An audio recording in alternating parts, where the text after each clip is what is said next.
sambil belum mengumpul semua ini jamaah ya. Gak apa-apa sambil jalan gitu. Bismillah, assalamualaikum warahmatullahi wabarakatuh. Alhamdulillah, salatu wassalamu ala rasulillah wa ala alihi wa ashabihi wa mawala ba'du. Jamaah rahimakumullah, jamaah umrah Marco Tour and Travel rahimahullah ta'ala. Kali ini spesial, alhamdulillah, kita kedatangan guru kita. Beliau Ustadz Abu Yusuf Ja'far. Beliau saat ini melanjutkan kuliah di Universitas Islam Madinah. Sebelumnya beliau ini di Universitas Al-Azhar ya, menyelesaikan pendidikannya S2 di Al-Azhar, kemudian ke Madinah, sekarang melanjutkan lagi, Masya Allah. Nah, kita berharap mengambil faedah ilmu dari beliau, mudah-mudahan beliau berkenan. Dan karena waktu kita juga terbatas, Ustaz, nanti kita mau sititur. Nanti insya Allah Ustaz ikut Ustaz ya.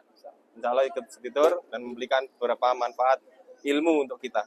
Jadi waktu sepenuhnya saya berikan kepada Ustaz Zuna. Fadal Ustaz. Bismillahirrahmanirrahim. Assalamualaikum warahmatullahi wabarakatuh. Waalaikumsalam. Alhamdulillah wassalatu wassalamu ala rasulillah amma ba'd. Gimana kabarnya Bapak Ibu? Sejuk ya? Dingin-dingin. Anyes. Karena pengajian di pelataran gini ini biasanya nggak boleh lama-lama. Ya, nanti lama-lama disuruh pulang sama askar. Ya. Jadi insya Allah cukup satu hadis saja. Ya, ngajinya nanti kita lanjutkan ya. Nabi Muhammad SAW pernah dimintai nasihat. Pernah dimintai nasihat oleh salah seorang sahabat. Ya, tidak disebutkan sahabatnya. Dan hadis ini diriwayatkan oleh Abu Ayyub Al-Ansari. Abu Ayyub Al-Ansari radhiyallahu taala anhu.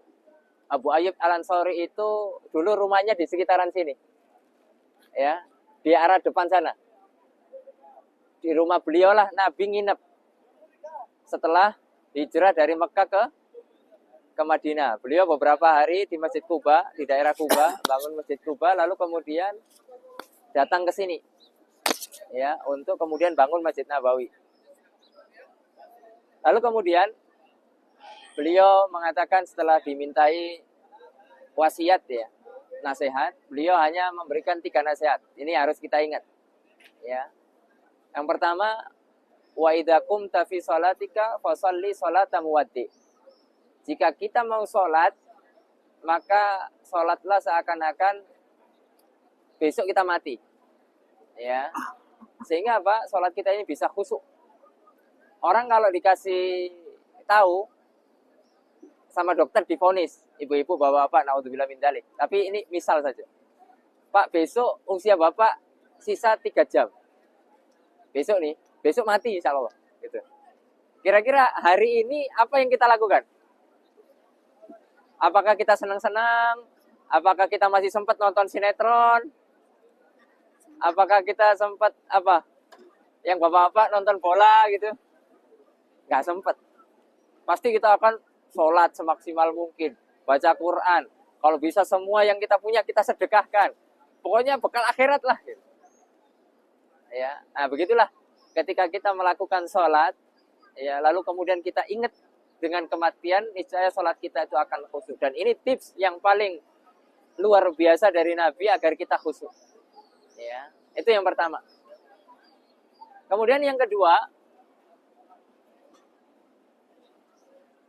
wala tatakallam bikalamin ta'tadiru minhu qadan. Janganlah kita berkata-kata Bapak Ibu yang besoknya minta maaf. Artinya apa? Kita tidak menjaga lisan. Ya, kalau kata orang Jawa itu ngomong sakarepe dhewe. Ya, ngomong bebas gitu. Tidak memperhatikan apa? Apakah ini menyakiti tetangganya, apakah ini misalnya menyakiti suaminya, menyakiti istrinya. Dan dipikir itu. Kalau kata sebagian orang, saya orangnya ceplas-ceplos. Nah, itu nggak bagus. Ceplas-ceplos itu tidak bagus. Ya. Yang bagus itu adalah ketika kita mau berbicara, dipikir dulu.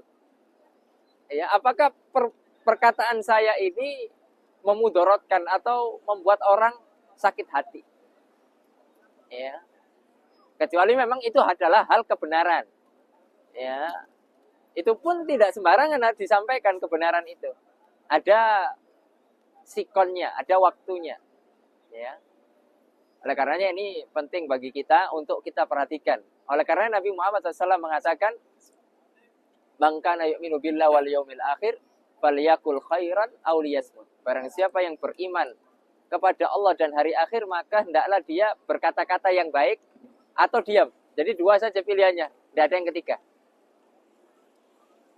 Punya perkataan baik, ya silahkan sampaikan. Kalau tidak ada, lebih baik apa Bapak Ibu? Diam. Sudah cukup. Diam. Itu orang yang beriman begitu. Ya. Jadi tidak berbicara kesana kemari yang tidak ada faedahnya atau bahkan mengandung dosa. Mohon maaf Bapak Ibu. Ya, biasanya ibu-ibu kalau ke rumah tetangganya ngapain Bapak Ibu? Ya, itu biasanya begitu ya. Ya, ada aja yang diomongin gitu. Ya. Yang sepeda tetangganya baru dia omongin, ya. Ini ada tetangganya berangkat umroh, dia omongin, ya. Paling kredit, gitu ya. Paling utang, gitu ya. Ada aja gitu. Pokoknya intinya kalau nggak ada manfaatnya, kita alihkan pembicaraan. Sudah, jangan ngomongin orang. Nah, jadi seperti itu. Jadi faedahnya kita ibadah umroh itu begitu, Bapak Ibu. Kita jadikan umroh ini sebagai belajar, tempat belajar. Sehingga nanti pulang itu harus membawa akhlak yang lebih baik, perilaku yang lebih baik daripada sebelum umroh. Apa gunanya kalau kita sebelum umroh kayak gini-gini aja, habis umroh kayak gitu-gitu aja, nggak ada perubahan sama sekali. Lisannya nggak dijaga, mungkin ibadahnya nggak meningkat, ya. Oleh karenanya, ini yang harus kita perhatikan. Kemudian wasiat yang ketiga. Wasiat yang ketiga, wa ajmi'il ya'sa mimma fi aidinas. Putus asalah Bapak Ibu dari berharap sama manusia. Ya. Karena berharap sama manusia adalah hal yang menyedihkan. Pernah nggak kita berharap sama manusia? Pas kita lagi mentok, nggak punya apa-apa. Pengen dapat utangan dari orang. Pernah nggak? Pernah. Setiap kita insya Allah pasti pernah. Kita sudah berharap pasti diutangi sama bos. Pasti diutangi sama tetangga ini yang kaya. Tapi kok gak dikasih? Rasanya apa? Cegeh. Rasanya apa? Sakit hati. Sakit. Nah, makanya Nabi mengatakan, jangan sekali-kali berharap sama manusia. Ya, jangan. Kepada siapa kita berharap? Kepada Allah. Ya. Oleh karenanya Nabi sejak kecil mengajarkan sahabatnya, idza sa'alta fas'alillah wa idza sta'anta fasta'in billah. Jika kamu mau minta sesuatu, minta sama Allah. Ya. Jika kamu minta tolong kepada Allah. Ya. Bukan berarti kemudian kita tidak usaha. Ya. Tapi jadikan yang pertama kita sandarkan kesusahan kita, keluh kesah kita adalah Allah, bukan manusia.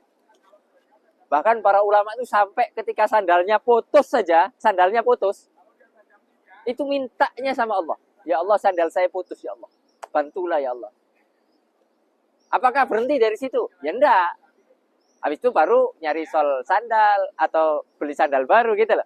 Tapi bagaimana menyandarkan berbagai macam permasalahan hidup kita itu kepada Allah. Pasti setiap kita punya permasalahan hidup, ya atau tidak? Nggak mungkin hidup itu lurus-lurus saja, itu tidak mungkin. Pasti ada aja ujiannya. Ya, oleh karenanya wasiat dari Nabi ini jangan menyandarkan setiap ujian atau kesusahan itu kepada manusia, jangan. Cerita sama manusia boleh. Ya, boleh saja curhat gitu ya. Suami ke istrinya, kemudian istri ke suaminya, atau mungkin ke orang tuanya, tidak ada masalah. Ya, tapi tetap hati kita ini tergantungnya sama siapa? Allah Subhanahu wa taala. Dan ini harus kita tanamkan, dan ini akidah. kita tanamkan kepada anak-anak kita. Ya, kalau seandainya sejak kecil kita didik anak-anak kita itu untuk berharap sama manusia, bahaya. Ya, nanti dia akan tumbuh kembang menjadi orang-orang yang cengeng, orang-orang yang tidak mandiri. Dan ini berbahaya. Ya, akan tapi kalau kita sejak kecil mendidik anak-anak kita ini tauhid kepada Allah Subhanahu wa taala, maka anak-anak kita akan tumbuh kembang menjadi orang-orang yang mandiri. Orang-orang yang tegar di dalam menghadapi permasalahan hidup. Karena sudah punya sandaran. Yang sandaran itu tidak pernah mati. Yang sandaran itu tidak pernah miskin. Yang sandaran itu apa? Maha segala-galanya. Enak, tenang hidup kita. Kita punya Allah kok. Ya, kalaupun kita di titik terendah dalam kehidupan kita, wis tidak punya apa-apa. Semua keluarga, teman menjauhi kita, tidak punya apa-apa. Orang yang beriman masih bahagia. Kenapa? Karena punya Allah. Ya. Sandaran saya masih ada kok. Allah Subhanahu wa taala. Ya. Oleh karenanya Bapak Ibu, 3 wasiat ini sangat penting sekali ya untuk kita ingat dalam kehidupan kita dan kita praktekkan gitu. Ya. Apa yang pertama tadi? Apa yang pertama? Sholat Seakan-akan ya seakan-akan mau mati. Ini sholat terakhir nih. Jadikan seperti umroh nih. Jangan-jangan ini saya mati di sini. Berarti apa? Akan maksimal ibadahnya. Ya, ke masjidnya, baca Qur'annya, ya, menolong sesama satu grupnya, ya, ta'awun kalau ada bisa dibantu begitu ya. Jadi maksimal ibadahnya. Jadi pulang itu bawa oleh-oleh apa? Bukan berat saja kopernya. Ya, tapi oleh-oleh ilmu, iman, itu yang paling penting. Jadi bukan hanya oleh-oleh sejedah nanti dibagi-bagi, bukan hanya itu. Ya itu boleh, nggak ada masalah. Gantungan kunci nggak ada masalah. Ya, tapi itu kan hal yang kecil gitu loh. Ada yang lebih besar yang harus kita bawa, kita oleh-olehkan untuk keluarga kita yang penting, yaitu kepribadian yang berubah, akhlak yang berubah. Ya, nah itu hal yang menjadi target lah. Ya, setelah kita pulang umroh nanti. Ya, makanya kita ibadah di sini maksimal. Makanya saya sering katakan umroh ini adalah madrasah, sekolahan.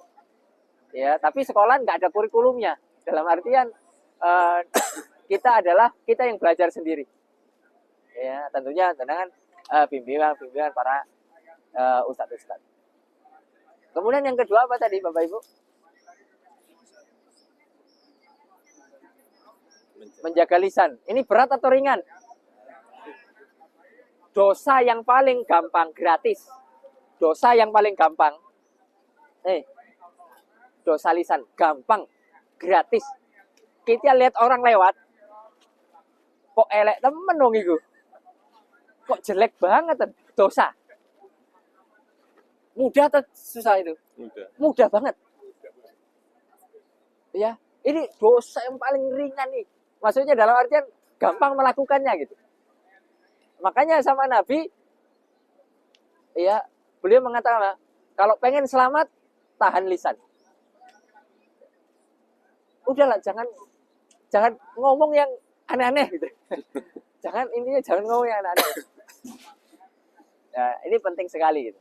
Karena memang ya kita akui menjaga lisan ini sulit. Ya. Kecuali orang-orang yang beriman. Orang-orang beriman itu karena tahu ya, semua yang dikatakan, semua yang nanti disampaikan, diucapkan itu akan ada pertanggungjawaban. Ya, akan nanti ada tanggung jawabnya tuh. Ditanya sama Allah Subhanahu wa taala.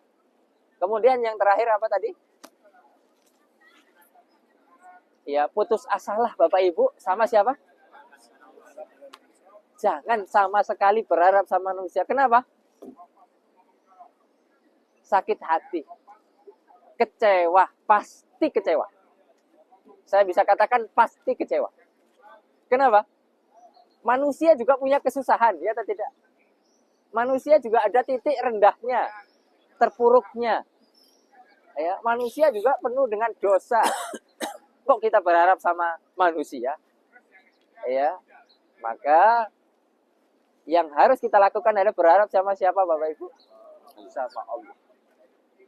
Ya, subhanallah. Ini hadis seolah-olah pendek, tapi maknanya mencakup dunia akhirat.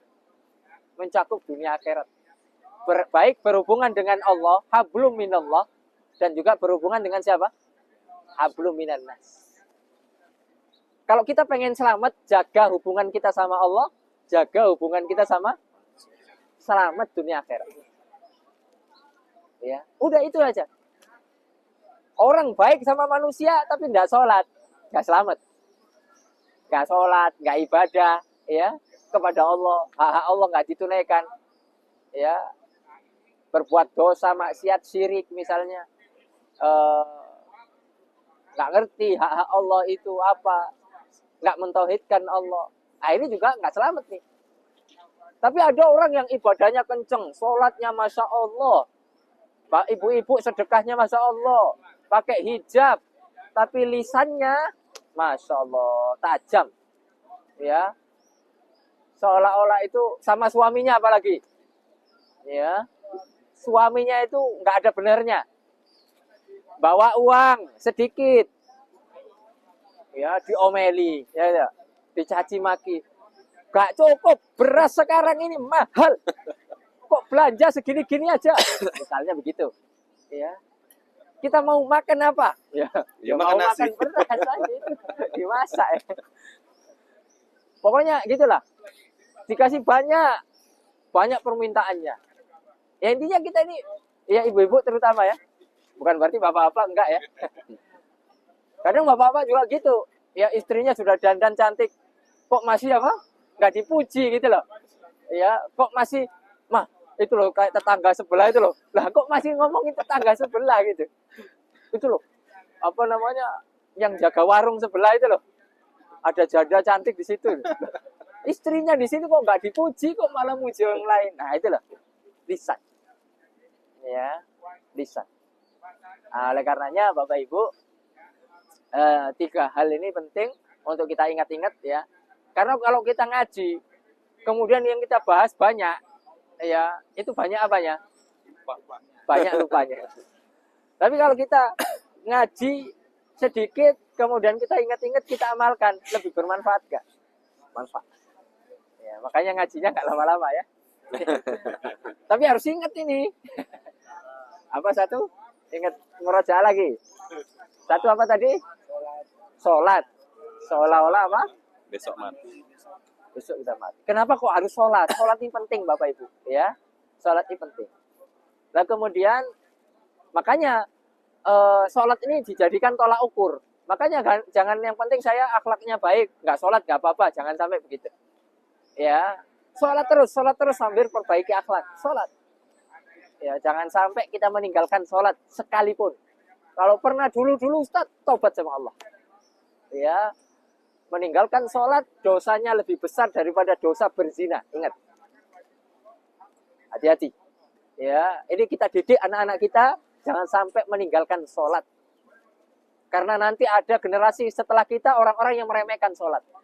Apa kata Allah dalam Al-Quran? Faqala famim ba'dihim khalfun adha'us sholah wattaba'u syahawat fasawfa yalqawna ghayya. Nanti akan ada generasi setelah kita, na'udzubillah min dzalik. Ya, jangan sampai itu anak keturunan kita. Orang-orang yang menyia-nyiakan sholat. Gak mau sholat. Mengikuti syahwat. Pokoknya orang kalau sudah jauh dari Allah, jauh dari sholat, pasti dia mengikuti syahwat. Pasti dia akan dekat dengan perzinahan. Pasti dia akan dekat dengan minum-minuman keras. Pasti dia akan dekat dengan judi. Pasti, pokoknya maksiat terbuka lebar. Kenapa? Karena Anda punya rem. Jadi sholat itu rem diri kita. Ya.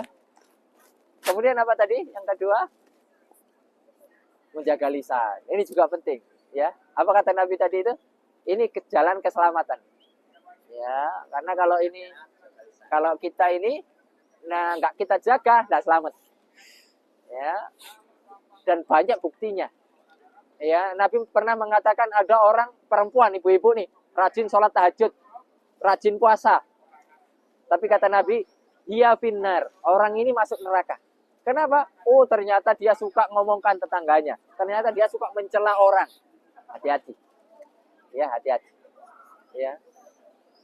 Kalau kita melihat hal yang kita sukai, ya berusaha kita tahan. Kalau kita kenal sama orangnya, ya kita ngomong baik-baik. Kita japri. Bu, sebenarnya begini. Ya, bisa jadi orang itu nggak tahu, ya. Bisa jadi orang itu belum tahu ilmunya segala macam. Ya, jadi kalau kita mengingatkan orang pun harus dengan cara yang baik.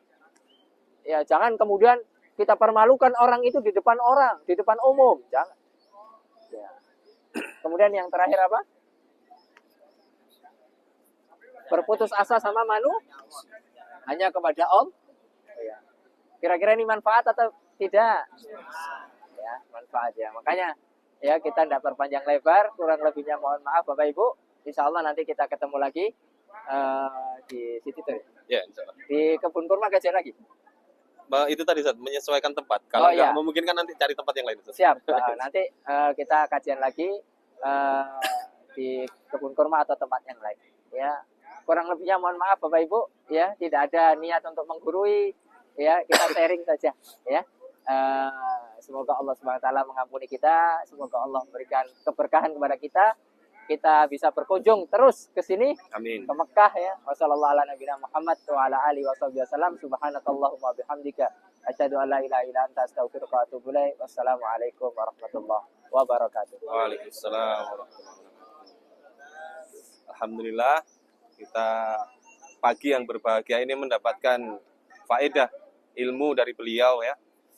Mudah-mudahan benar-benar bisa kita serap dan bisa betul-betul kita ketika pulang nanti kita amalkan. Jangan cuma mendengar tok. Saya kemarin dapat dari Ustadz begini. Tok wis. Tapi setelah itu, oh tonggoku kayak bartuku ya gitu. Jangan ya. Jadi betul-betul sebagaimana program kita yang kali ini muhasabah kemarin sudah disampaikan, bentuk introspeksi diri. Ya. Apa yang disampaikan Ustadz barusan juga inti dari tauhid, dakwahnya para nabi dan para rasul. Seperti itu ya, sebagaimana yang kemarin sudah disampaikan. Ya. Setelah ini sudah mandi semua ini ya? Sudah ya, mudah-mudahan. Jadi setelah ini langsung makan dan siap-siap kita city tour ya. Ya.